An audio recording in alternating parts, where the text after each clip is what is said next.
നമസ്കാരം. Divine worship by Lakshmi എന്ന എൻ്റെ ഈ പുതിയ ചാനലിലേക്ക് എല്ലാവർക്കും സ്വാഗതം. ഇന്ന് പറയുന്നത് നമ്മുടെ ജീവിതത്തിൽ ഉണ്ടാകുന്ന തടസ്സങ്ങൾ, അത് സാമ്പത്തികപരമായിട്ടുള്ള പ്രോബ്ലംസ് ആയിരിക്കാം, അല്ലെങ്കിൽ വിദ്യാഭ്യാസപരമായിട്ടുള്ള പ്രോബ്ലംസ് ആയിരിക്കാം. ഏത് തരത്തിലുള്ള തടസ്സങ്ങളും മാറി നമുക്ക് വിജയം ലഭിക്കുന്നതിന് വേണ്ടി ചൊല്ലേണ്ട ഒരു വാക്കിനെ കുറിച്ചാണ് പറയുന്നത്. ഇത് നിത്യവും 27 തവണ മാത്രം ചൊല്ലുകയാണെങ്കിൽ നമ്മുടെ ജീവിതത്തിൽ നമ്മൾ ഫേസ് ചെയ്യുന്ന ഏത് തരത്തിലുള്ള പ്രോബ്ലംസ് ആണെങ്കിലും നമുക്കത് ഓവർകം ചെയ്യാൻ സാധിക്കും. ഈ കലിയുഗത്തിൽ ഈശ്വരനെ ഭജിക്കാനും മോക്ഷം നേടാനുമുള്ള ഏറ്റവും എളുപ്പവും ഫലപ്രദവുമായ മാർഗമെന്ന് പറയുന്നത് നാമജപമാണ്. കഠിനമായ പൂജകളോ അല്ലെങ്കിൽ കർമ്മങ്ങളോ ഒന്നും ചെയ്യാൻ സാധിക്കാത്തവർക്കും മനഃശാന്തിയും ഈശ്വരാനുഗ്രഹവും നേടാൻ നാമജപത്തിലൂടെ സാധിക്കും. എന്നാൽ എല്ലാവർക്കും നാമജപത്തിലൂടെ അതിൻ്റെതായിട്ടുള്ള റിസൾട്ട് കിട്ടുന്നുണ്ടോ എന്ന് ചോദിച്ചാൽ ഇല്ല എന്ന് തന്നെ മറുപടി പറയേണ്ടി വരും. മണിക്കൂറുകളോളം നാമജപം ചെയ്യുന്നവരുണ്ട്. അവരോട് അതിൻ്റെതായിട്ടുള്ള ഫലം ലഭിക്കുന്നുണ്ടോ എന്ന് ചോദിച്ചാൽ ഇല്ല എന്ന് തന്നെ ആയിരിക്കും അതിനുള്ള ഉത്തരം. എന്നാൽ നമ്മുടെ ജീവിതത്തിൽ ഓരോ കാര്യങ്ങൾക്കും തടസ്സങ്ങൾ നീങ്ങുന്നതിന്, കുട്ടികൾ നല്ലതുപോലെ പഠിക്കുന്നതിന്, അതുപോലെ സാമ്പത്തികപരമായിട്ടുള്ള ഉന്നതി ലഭിക്കുന്നതിന് ഒക്കെ ചൊല്ലാൻ സാധിക്കുന്ന ചെറിയ ചെറിയ മന്ത്രങ്ങളുണ്ട്. ഇന്ന് ആ മന്ത്രങ്ങളെ കുറിച്ചാണ് പറയുന്നത്. എന്തുകൊണ്ടാണ് ഇത്രയധികം സമയം നാമജപം ചെയ്തിട്ടും അതിന്റെ ഫലങ്ങൾ ലഭിക്കാത്തത് എന്ന് പറഞ്ഞാൽ, ആദ്യം തന്നെ നമ്മൾ ചൊല്ലുന്ന മന്ത്രങ്ങൾ നമുക്ക് അതിൻ്റെതായിട്ടുള്ള റിസൾട്ട് എന്തുകൊണ്ടാണ് കിട്ടാത്തത് എന്ന് നോക്കിയാൽ, എന്താണ് മന്ത്രം എന്ന് പറഞ്ഞാൽ, മന്ത്രം എന്ന് പറയുന്നത് ഒരുപാട് സ്പിരിച്വൽ പവേഴ്സ് ഉള്ള, ഒരുപാട് മാജിക്കൽ പവേഴ്സ് ഉള്ള വാക്കോ അല്ലെങ്കിൽ വാക്കുകളോ ആണ്. മറ്റൊരർത്ഥത്തിൽ പറയുകയാണെങ്കിൽ ഒരു ദേവന്റെ അല്ലെങ്കിൽ ദേവിയുടെ വളരെ ഉയർന്ന ഒരു വാക്കാണ് മന്ത്രം എന്ന് പറയുന്നത്. ഇപ്പോൾ നാരായണ, കേശവ എന്നൊക്കെ പറയുന്നത് മഹാവിഷ്ണുവിന്റെ വളരെ ഉയർന്ന ഒരു വാക്കാണ്. ഒരു ഉദാഹരണം പറയുകയാണെങ്കിൽ, നമ്മളെ ഒരാൾ പ്രശംസിക്കുമ്പോൾ നമ്മൾ അയാളിൽ സന്തുഷ്ടനാകും. അതുപോലെയാണ് ഭഗവാന്റെ ഉയർന്ന ഒരു നാമം. ഭഗവാന്റെ എല്ലാ നാമങ്ങളും ഉയർന്ന നാമങ്ങളാണെങ്കിൽ പോലും നമ്മൾ ഒരു നാമം തിരഞ്ഞെടുത്ത് ആ ഒരു നാമം റിപ്പീറ്റായി ചൊല്ലുമ്പോൾ ഭഗവാന്റെ പൂർണ്ണമായിട്ടുള്ള ഒരു അനുഗ്രഹം നമുക്ക് ലഭിക്കും. അപ്പോൾ ഈ മന്ത്രങ്ങൾ ചൊല്ലുമ്പോൾ അതിന്റെ പൂർണ്ണ ഫലങ്ങൾ ലഭിക്കാൻ നമ്മൾ എന്തൊക്കെയാണ് ശ്രദ്ധിക്കേണ്ടത്, ഏതൊക്കെയാണ് നമ്മുടെ ജീവിതത്തിൽ വളരെ പെട്ടെന്ന് നമുക്ക് ചേഞ്ചസ് ഉണ്ടാക്കി തരുന്ന ആ ഒറ്റവരി മന്ത്രങ്ങൾ എന്നും നോക്കാം. അതിനു മുൻപ് നിങ്ങൾ ആദ്യമായിട്ടാണ് ഈ ചാനൽ കാണുന്നതെങ്കിൽ സബ്സ്ക്രൈബ് ചെയ്യാൻ മറക്കരുതേ. നമ്മുടെ വീട്ടിലെ ഏറ്റവും നെഗറ്റിവിറ്റി നിറഞ്ഞ മുറി ഏതാണ് എന്ന് ചോദിച്ചാൽ നമ്മളെല്ലാവരും തന്നെ ചിലപ്പോൾ പല റൂംസും പറയാറുണ്ട്. എന്നാൽ ഏറ്റവും നെഗറ്റിവിറ്റി നിറഞ്ഞ ഒരു മുറി എന്ന് പറയുന്നത് നമ്മുടെ പൂജാമുറി തന്നെ ആയിരിക്കും. എന്തുകൊണ്ട് എന്ന് പറഞ്ഞാൽ, നമ്മുടെ പൂജാമുറിയിൽ പോയി നമ്മൾ എപ്പോഴും ദൈവത്തിനോട് നമ്മുടെ ആവശ്യങ്ങൾ, നമ്മുടെ പരാതികൾ, കംപ്ലൈന്റുകളാണ് പറയാറുള്ളത്. ഭഗവാനെ, ഞാൻ എന്തെല്ലാം ചെയ്തിട്ടും എനിക്ക് ഇതൊന്നും ശരിയായി കിട്ടുന്നില്ലല്ലോ, അല്ലെങ്കിൽ എനിക്കൊരു ജോലി കിട്ടുന്നില്ലല്ലോ, എൻ്റെ കുട്ടികൾ നല്ല നിലയിലാകുന്നില്ലല്ലോ. അങ്ങനെ ഓരോരുത്തർക്കും ഓരോ കാര്യങ്ങൾ ഉണ്ടായിരിക്കും ഈശ്വരനോട് പ്രാർത്ഥിക്കാൻ. അപ്പോ നിലവിളക്ക് കൊളുത്തി വെച്ചിട്ട് നമ്മൾ എന്താണ് ചെയ്യുന്നത്? നമ്മുടെ പരാതികളാണ് നമ്മുടെ പൂജാമുറിയിൽ ഇരുന്ന് പറഞ്ഞുകൊണ്ടേയിരിക്കുന്നത്. എപ്പോഴും പരാതികൾ പറഞ്ഞുകൊണ്ടേയിരിക്കുമ്പോൾ ആ പൂജാമുറിയിൽ ആ പരാതികളുടെ ഒരു നെഗറ്റിവിറ്റി ആയിരിക്കും. ചിലരാണെങ്കിൽ പൂജാമുറിയിൽ വിളക്ക് കൊളുത്തി വെച്ച് സങ്കടങ്ങൾ പറഞ്ഞ് കരയാറുമുണ്ട്. അപ്പോൾ നമ്മുടെ പൂജാമുറി മൊത്തത്തിൽ നെഗറ്റിവിറ്റി ആയി കഴിഞ്ഞു. പിന്നെ നമ്മൾ ശ്രദ്ധിക്കേണ്ടത്, നമ്മൾ ഈ ആവശ്യങ്ങൾ എപ്പോഴും ഭഗവാനോട് പറയുക, പരാതികൾ പറയുന്നതൊക്കെ തന്നെ നിർത്തുക എന്നുള്ളതാണ്. ഇപ്പോൾ പരാതികളും ആവശ്യങ്ങളും ഒക്കെ പിന്നെ ആരോടാണ് പറയേണ്ടതെന്ന് പറഞ്ഞാൽ, നമ്മുടെ വീടിനടുത്തുള്ള ക്ഷേത്രത്തിൽ പോയി വേണം പരാതികളും അതുപോലെ തന്നെ ആവശ്യങ്ങളും ഒക്കെ ഈശ്വരനോട് പ്രാർത്ഥിക്കേണ്ടത്. നമ്മുടെ പൂജാമുറിയിൽ നമ്മൾ ദൈവത്തിനോട് എപ്പോഴും ആവശ്യങ്ങൾ മാത്രമാണ് പ്രാർത്ഥിക്കാറുള്ളത്. നമുക്ക് ഭഗവാൻ നൽകിയിട്ടുള്ള സൗഭാഗ്യങ്ങൾക്ക് നമ്മൾ എപ്പോഴെങ്കിലും ഈശ്വരനോട് നന്ദി പറഞ്ഞിട്ടുണ്ടോ? ഒന്ന് ശ്രദ്ധിച്ചാൽ ഈശ്വരൻ നമുക്ക് എന്തെല്ലാം സൗഭാഗ്യങ്ങൾ നൽകിയിട്ടുണ്ട്. അപ്പോൾ ഇപ്പോൾ കേൾക്കുന്ന ചിലരെങ്കിലും വിചാരിക്കും, എൻ്റെ ജീവിതത്തിൽ കഷ്ടപ്പാടുകൾ മാത്രമേ ഉണ്ടായിട്ടുള്ളൂ, പിന്നെ ഞാൻ എന്തിനു വേണ്ടിയാണ് നന്ദി പറയുന്നത് എന്ന്. നമുക്ക് ഈശ്വരൻ നടക്കാൻ കാലുകളും കൈകളും അതുപോലെ കണ്ണുകളും ചെവിയും ഒക്കെ നമുക്ക് ഈശ്വരൻ നൽകിയിട്ടുണ്ട്. ഈ അവയവങ്ങളൊക്കെ ഇല്ലെങ്കിൽ എന്തൊക്കെ ബുദ്ധിമുട്ടുകൾ അനുഭവിക്കേണ്ടി വരും. അപ്പോൾ ഇതൊക്കെ തന്നെ ഈശ്വരൻ നമുക്ക് നൽകിയിട്ടുള്ള സൗഭാഗ്യങ്ങൾ തന്നെയാണ്. അപ്പോൾ അതിനൊക്കെ തന്നെ നമ്മൾ എപ്പോഴും ഈശ്വരനോട് നന്ദിയാണ് പറയേണ്ടത്. അപ്പോൾ നമ്മുടെ പൂജാമുറിയിൽ എന്നും നിലവിളക്ക് കൊളുത്തി ചന്ദനത്തിരിയൊക്കെ കത്തിച്ച് നമ്മൾ പ്രാർത്ഥിക്കേണ്ടത് ഈശ്വരനോട് നമുക്ക് നൽകിയിട്ടുള്ള എല്ലാ സൗഭാഗ്യങ്ങൾക്കും വേണ്ടിയുള്ള നന്ദി മാത്രമായിരിക്കണം. അതിനോടൊപ്പം നമ്മൾ നമ്മുടെ ജീവിതത്തിൽ എന്താണോ ആവശ്യമായിട്ടുള്ളത് അതിനാവശ്യമായിട്ടുള്ള മന്ത്രങ്ങൾ കൂടി ചൊല്ലുമ്പോൾ നമ്മുടെ ജീവിതത്തിൽ ആ കാര്യങ്ങളൊക്കെ തന്നെ നേടിയെടുക്കാൻ സാധിക്കും. ഞാൻ ആദ്യമേ പറഞ്ഞല്ലോ, എല്ലാവർക്കും ആവശ്യങ്ങളുണ്ട്, എല്ലാവർക്കും സങ്കടങ്ങളുണ്ട് ഭഗവാനോട് പറയാൻ. അപ്പോൾ അതൊക്കെ നമ്മൾ എന്താണ് ചെയ്യേണ്ടത്? നമ്മുടെ വീടിനടുത്തുള്ള ക്ഷേത്രത്തിൽ പോയി അവിടെ ഭഗവാനെ കണ്ട് നമ്മുടെ ആവശ്യങ്ങളും സങ്കടങ്ങളും ഒക്കെ അവിടെ പോയി വേണം പറയേണ്ടത്. എന്തുകൊണ്ട് ക്ഷേത്രത്തിൽ പോയി പറയാമെന്ന് പറഞ്ഞാൽ, ഇപ്പോൾ ഒരു സംശയം തോന്നാം, ക്ഷേത്രത്തിൽ നെഗറ്റിവിറ്റി കൊണ്ട് നിറയില്ലേ എന്ന്. ക്ഷേത്രത്തിൽ രാവിലെ മുതൽ രാത്രി വരെ ഉള്ള പൂജ എന്തിനാണ് അങ്ങനെ ചെയ്യുന്നത് എന്ന് പറഞ്ഞാൽ, ഈ ഭക്തരെല്ലാം വന്ന് പറയുന്ന ആ നെഗറ്റിവിറ്റി ഒക്കെ തന്നെ അവിടെ നടക്കുന്ന ആ പൂജയിലൂടെ മാറിക്കിട്ടും.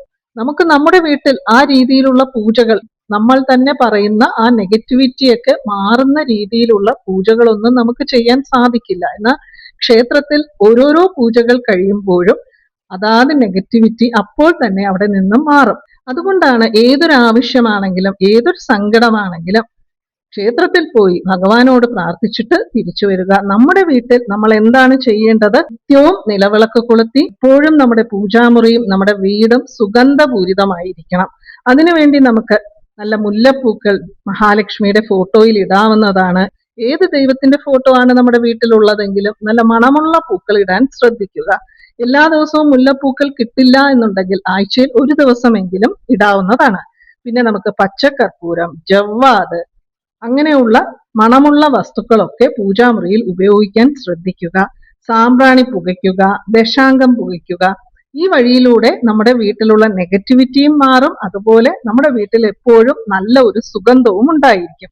ഇതൊക്കെ വളരെ സിമ്പിൾ ആയിട്ട് നമുക്ക് എല്ലാവർക്കും തന്നെ ഫോളോ ചെയ്യാൻ സാധിക്കുന്ന കാര്യങ്ങളാണ്. ഇനി നമുക്ക് ഏതൊക്കെ മന്ത്രങ്ങളാണ് നമ്മുടെ ജീവിതത്തിലെ ഓരോ കാര്യത്തിന് വേണ്ടി നമ്മൾ ചൊല്ലേണ്ടത് എന്ന് നോക്കാം. ഒറ്റവരി മന്ത്രങ്ങളെ കുറിച്ച് എല്ലാവർക്കും തന്നെ അറിയാം. ഒറ്റ വാക്ക് മന്ത്രങ്ങൾ എന്ന് പറയുമ്പോൾ ബീജാക്ഷരങ്ങളെല്ലാം തന്നെ ഒരേ ഒരു വാക്കാണ്. സങ്കടങ്ങളും പരാതികളും പറയുന്നത് പോലെ തന്നെ നമ്മൾ വീട്ടിലിരുന്ന് ചെയ്യുന്ന മറ്റൊരു തെറ്റെന്ന് പറയുന്നത് ഈശ്വരന്റെ മുന്നിൽ പോയിരുന്നിട്ട്, ഈശ്വര, ഞാൻ ഒരു തെറ്റും ചെയ്തില്ല, എന്നിട്ടും എനിക്ക് എന്താണ് ഇങ്ങനെ ഒരു ശിക്ഷ ലഭിച്ചത്, അല്ലെങ്കിൽ എന്റെ കാര്യങ്ങൾ എന്താണ് ശരിയാകാത്തത് എന്ന് പലരും ചോദിക്കാറുണ്ട്. നമുക്കറിയാമോ നമ്മൾ മനസ്സുകൊണ്ടോ അല്ലെങ്കിൽ കർമ്മം കൊണ്ടോ മുൻ ജന്മത്തിലോ തെറ്റുകൾ ചെയ്തിട്ടുണ്ടോ ഇല്ലയോ എന്നുള്ള കാര്യം? അത് ഈശ്വരന് മാത്രമേ അറിയാൻ പാടുള്ളൂ. നമ്മൾ അറിഞ്ഞോ അറിയാതെയോ എന്തെങ്കിലും തെറ്റുകൾ ചെയ്തിട്ടുണ്ടോ, അല്ലെങ്കിൽ മനസ്സിൽ നമ്മൾ ആരെയെങ്കിലും കുറിച്ച് ദുഷ്ടചിന്തകൾ നമ്മുടെ മനസ്സിൽ വന്നിട്ടുണ്ടോ? ഇതൊന്നും തന്നെ ശ്രദ്ധിക്കാതെയാണ് നമ്മൾ ഈശ്വരനോട് പറയുന്നത് ഞാൻ ഒരു തെറ്റും ചെയ്തിട്ടില്ല എന്നുള്ളത്. അപ്പോൾ അങ്ങനെ ഒരിക്കലും പറയാതിരിക്കുക. കാരണം ഈശ്വരൻ അറിയാം നമ്മൾ തെറ്റ് ചെയ്തിട്ടുണ്ടോ ഇല്ലയോ എന്നുള്ളത്. അപ്പോൾ അവിടെ പോയി ഈശ്വരന്റെ മുന്നിലിരുന്ന്, ഈശ്വര, ഞാനൊരു തെറ്റും ചെയ്തിട്ടില്ല എന്ന് ഒരിക്കലും പറയാതിരിക്കുക. അപ്പോൾ നമ്മുടെ പ്രാർത്ഥനയിലെ ആ ഒരു രീതി നമ്മൾ മാറ്റുക തന്നെ ചെയ്യുക. ഈശ്വര, ഞാനൊരു തെറ്റും ചെയ്തില്ല, എന്നിട്ട് എനിക്ക് എന്തേ ഇങ്ങനെ എന്ന് മാത്രം ചോദിക്കാതിരിക്കുക. പകരം നമ്മൾ എന്താണ് ഈശ്വരനോട് പറയേണ്ടത്? നമ്മുടെ പ്രശ്നങ്ങളെല്ലാം സോൾവ് ചെയ്ത് നൽകണം എന്ന് മാത്രമേ നമ്മൾ പ്രാർത്ഥിക്കാൻ പാടുള്ളൂ. കംപ്ലൈന്റ് പറയാതിരിക്കുക, കരയാതിരിക്കുക, ഇതൊക്കെ തന്നെ നമ്മൾ ശ്രദ്ധിക്കേണ്ട കാര്യങ്ങളാണ്. കാരണം നമ്മൾ ആദ്യം പറഞ്ഞതുപോലെ ആണെങ്കിൽ ഭഗവാനെ നമ്മൾ അവിടെ ചോദ്യം ചെയ്യുകയാണ് ചെയ്യുന്നത്. നമുക്ക് എന്തുകൊണ്ട് ഈ പ്രശ്നങ്ങൾ ഉണ്ടായി എന്നുള്ള ഒരു ചോദ്യം ചെയ്യൽ. ഭഗവാനെ നമ്മൾ ഒരിക്കലും ചോദ്യം ചെയ്യാൻ പാടില്ല. നമുക്കുണ്ടായ പ്രശ്നങ്ങൾ പരിഹരിച്ചു നൽകണം ഭഗവാനെ എന്ന് മാത്രമാണ് നമ്മൾ പറയേണ്ടത്. ഇനി നമുക്ക് നമ്മൾ ചൊല്ലേണ്ട മന്ത്രം ഏതാണെന്ന് നോക്കാം. ഇപ്പോൾ ചിലരെങ്കിലും ചിന്തിക്കും, ഈ മന്ത്രങ്ങൾ മാത്രം പറഞ്ഞു തന്നിട്ട് പോയാൽ പോരെ എന്ന്. നമ്മുടെ ജീവിതത്തിലെ ഈ പ്രശ്നങ്ങളൊക്കെ നമ്മൾ നിത്യവും ചെയ്യുന്ന ഈ കാര്യങ്ങൾ നമ്മൾ റെക്ടിഫൈ ചെയ്യാതെ നമ്മൾ ഏതൊരു മന്ത്രം ചൊല്ലിയിട്ടും കാര്യമില്ല. അതുകൊണ്ടാണ് ഈ കാര്യങ്ങളൊക്കെ ഒന്ന് റെക്ടിഫൈ ചെയ്യണം എന്ന് പറഞ്ഞതിന് ശേഷം മന്ത്രങ്ങൾ ഏതാണ് എന്ന് പറയുന്നത്. ഞാൻ പറയുന്നത് ബീജമന്ത്രങ്ങളാണ്. ബീജമന്ത്രങ്ങളുടെ പവർ എല്ലാവർക്കും തന്നെ അറിയാവുന്നതാണ്. ഒരു വിത്തിൽ നിന്നും വലിയൊരു മരം ഉണ്ടാകുന്നത് പോലെയാണ് ഒരു ബീജാക്ഷരം നമ്മൾ ചൊല്ലുമ്പോൾ അതിന്റെ ഫലം എന്ന് പറയുന്നത് അനേകമാണ്. ഞാനിവിടെ 3-4 ബീജമന്ത്രങ്ങൾ പറയുന്നുണ്ട്. എപ്പോഴും റിപ്പീറ്റായി ബീജമന്ത്രങ്ങൾ ചൊല്ലാതിരിക്കുക. എപ്പോഴാണ് ബീജമന്ത്രങ്ങൾ ചൊല്ലേണ്ടതെന്ന് പറഞ്ഞാൽ, വളരെ റിലാക്സ്ഡ് ആയി ഇരിക്കുമ്പോൾ, കഴിവതും രാവിലെയോ അല്ലെങ്കിൽ സന്ധ്യയ്ക്കോ നിലവിളക്ക് കൊളുത്തി സമാധാനമായി ഇരുന്ന് വേണം ബീജാക്ഷരങ്ങളൊക്കെ തന്നെ ചൊല്ലേണ്ടത്. അല്ലാതെ നമ്മൾ ജോലി ചെയ്തുകൊണ്ടിരിക്കുമ്പോഴോ യാത്ര ചെയ്യുമ്പോഴോ ഒക്കെ റിപ്പീറ്റായി ഒരിക്കലും ബീജാക്ഷരങ്ങൾ ചൊല്ലാതിരിക്കുക. ആദ്യം പറയുന്ന ബീജാക്ഷരം എന്ന് പറയുന്നത് ക്ലീമാണ്. നമ്മുടെ ജീവിതത്തിൽ ഉണ്ടാകുന്ന ഏതൊരു വിധത്തിലുള്ള തടസ്സങ്ങളും മാറ്റാൻ കഴിവുള്ള ഒരു ബീജാക്ഷരമാണ് ക്ലീം എന്ന് പറയുന്നത്. നമ്മൾ എത്രമാത്രം ട്രൈ ചെയ്തിട്ടും നമ്മുടെ ജീവിതത്തിലെ ചില കാര്യങ്ങൾ നമുക്ക് സാധിച്ചു കിട്ടുന്നില്ല എന്നുണ്ടെങ്കിൽ, അല്ലെങ്കിൽ ഏതൊരു കാര്യത്തിനും തടസ്സങ്ങളാണെങ്കിൽ, ഗണപതി ഭഗവാനെ മനസ്സിൽ ധ്യാനിച്ചിട്ട് 27 തവണ ചൊല്ലേണ്ട ബീജാക്ഷരം എന്ന് പറയുന്നത് ക്ലീം ആണ്. ഓം ക്ലീം നമ എന്ന് ചൊല്ലുന്നതാണ് ഏറ്റവും നല്ലത്. ക്ലീം ക്ലീം ക്ലീം എന്ന് ചൊല്ലുന്നതിനേക്കാൾ നല്ലത് ഓം ക്ലീം നമ. നിർത്തി നിർത്തി സാവധാനം വേണം ചൊല്ലേണ്ടത്. ഒരു ഹറിബറിയിലൊന്നും തന്നെ ഈ നാമങ്ങൾ ചൊല്ലാതിരിക്കുക. അതുപോലെ തന്നെ എല്ലാ ബീജാക്ഷരങ്ങളും ഒന്നിച്ച് ഒരു ദിവസം ചൊല്ലാതിരിക്കുക. നമ്മുടെ ആവശ്യം എന്താണോ, അതായത് ഇപ്പോൾ തടസ്സങ്ങളാണെങ്കിൽ അതിനുള്ള ബീജാക്ഷരം ചൊല്ലുക, പഠിക്കുന്ന കുട്ടികളാണെങ്കിൽ അതിനുള്ള ബീജാക്ഷരം ചൊല്ലുക, മണി റിലേറ്റഡ് പ്രോബ്ലംസ് ആണെങ്കിൽ അതിനുള്ള ബീജാക്ഷരം ചൊല്ലുക. അല്ലാതെ അക്ക് കൊളുത്തി സകല ബീജാക്ഷരങ്ങളും 27 തവണ ചൊല്ലുക എന്നുള്ളത് മാറ്റിവെക്കുക. അങ്ങനെ ചെയ്യരുത്. നമ്മുടെ ആവശ്യത്തിനുള്ള ഒരേ ഒരു ബീജാക്ഷരം മാത്രം നിത്യവും 27 തവണ ചൊല്ലുമ്പോൾ നമുക്ക് വളരെ പെട്ടെന്ന് തന്നെ ആ ഒരു തടസ്സം മാറിക്കിട്ടും. ഞാനിത് ക്ലീം എന്ന ബീജാക്ഷരത്തെ കുറിച്ചാണ് പറഞ്ഞത്. KLEEM ആണ് ക്ലീം. ഇനി രണ്ടാമത്തെ ബീജമന്ത്രം എന്ന് പറയുന്നത് ഹ്രീം ആണ്. ആദി പരാശക്തിയുടെ ബീജാക്ഷരമാണ് HREEM, ഹ്രീം.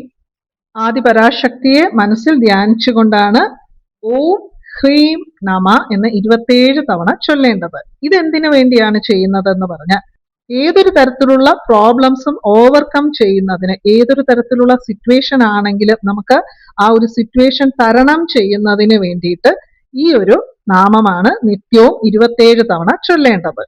അടുത്തത് മഹാലക്ഷ്മിയുടെ ബീജാക്ഷരം ശ്രീം ആണ്. മണി റിലേറ്റഡ് പ്രോബ്ലംസിന് വേണ്ടിയാണ് നമ്മൾ ശ്രീം ചൊല്ലുന്നത്. നമുക്ക് ധനവരവ് ഉണ്ടാകുന്നതിനും പണത്തിന് ബുദ്ധിമുട്ടില്ലാതെ മുന്നോട്ട് ജീവിക്കുന്നതിനും വേണ്ടിയാണ് ഓം ശ്രീം നമ എന്ന് ചൊല്ലാവുന്നതാണ്. ക്ലീം ഹ്രീം ശ്രീം എന്ന് മാത്രം ചൊല്ലിക്കൂടെ എന്ന് സംശയം തോന്നാം. അങ്ങനെ ചൊല്ലുന്നതിനേക്കാൾ കൂടുതൽ നല്ലതാണ് ഓം ശ്രീം നമ എന്ന് ചൊല്ലുന്നത്. അടുത്തത് പഠിക്കുന്നവർക്കും പഠിപ്പിക്കുന്നവർക്കും ചൊല്ലാൻ സാധിക്കുന്ന സരസ്വതി ദേവിയുടെ ബീജാക്ഷരമാണ് ഐം, AIM, ഐം. ഇത് ഓം ഐം നമ എന്ന് ചൊല്ലാവുന്നതാണ്.